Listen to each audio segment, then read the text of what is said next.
அறியணும். அறியணும்.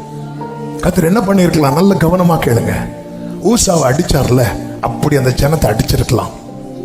அடிச்சிருந்தா அழிஞ்சிருப்பாங்க. இல்ல, அவர் தண்டிக்கிறார். ஏன் தெரியுமா? கர்த்தரிடத்தில் திரும்ப. ஆமென். உங்க கூட இருக்கிறவங்க கர்த்தரை அறியாததுனால நிறைய காரியத்தை செய்யறாங்க. பல நேரத்தில் ஆண்டவர் இவங்களை ஏதாவது பண்ணிருங்கன்னு கூட உங்களுக்கு சொல்ல தோணும். அப்படி பண்ணுவது, அழிப்பது அவருடைய சித்தம் அல்ல.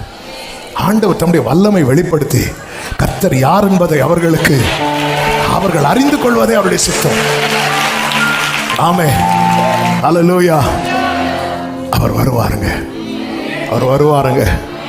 ஒளிச்சு பைபிள் படிக்கிற நாட்கள்லாம் மாற போகிறது. இனி உங்க வீட்டு ஃப்ரெண்டு ஹாலில் பைபிள் திறந்த புத்தகமாயிருக்கும். உங்க புருஷன் வந்து படிப்பா, உங்க மனைவி வந்து படிப்பாங்க, உங்க சொந்தக்காரங்க வந்து படிப்பாங்க. இயேசுவின் நாம